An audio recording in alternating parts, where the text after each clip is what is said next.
we have now entered what I call the era of impacts of human-induced climate change that are now causing losses and damages all around the world, including in the poor countries as well as even in the rich countries. And we now need to be able to deal with that, and we need to make the polluters who are responsible for causing that problem and who are still profiting immensely from the pollution that they are responsible for, make them pay. And there are three levels of polluters that we need to be addressing. The first level are the fossil fuel companies themselves. These are major international companies like Exxon, Chevron, Shell, BP, Saudi Aramco, and a few dozen others who are by far the biggest culprits.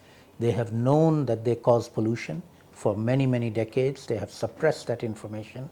They have continued to pollute and continued to cause harm and loss and damage, knowing full well that they were doing so, but they made profits from it, and they preferred to keep on making profits by harming people than by helping people. We have to hold them to account. So the fossil fuel companies are the ones that we have to hold to account immediately.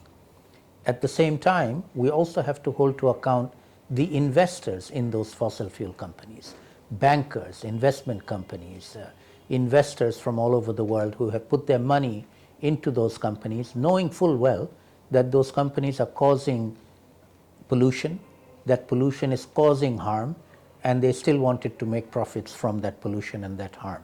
They are not acceptable anymore. We need to be chasing those investors as well, banks in particular.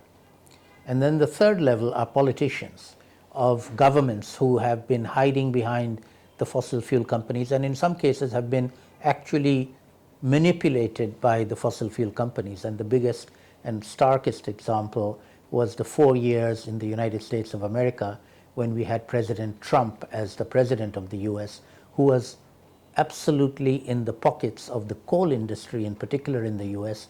They were the ones who sponsored him to run for the presidency. They were the ones who dictated the Trump policy for withdrawing from the Paris Agreement. Trump himself didn't know anything about climate change. He didn't care anything about it. But his coal lobbyists told him what to say, and he said what they told him to say. And he's not the only politician who's done that. There are other politicians around the world who are also in the pockets of the fossil fuel companies.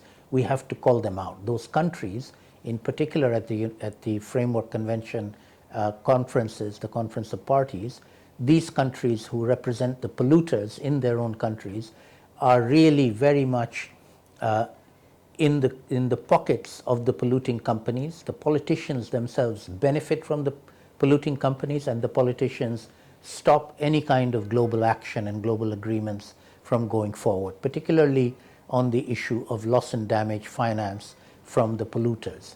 In fact, they don't even allow the term polluter pays to be adopted in the Conference of Parties. So the time has come for all of us, all of the citizens on planet Earth, to take this issue up, because it's a global problem that every single one of us needs to take into account and do something about. We cannot leave it to our leaders anymore, because the leaders have shown that they are not up to the task, and particularly the polluting company leaders are the ones who are stopping any action.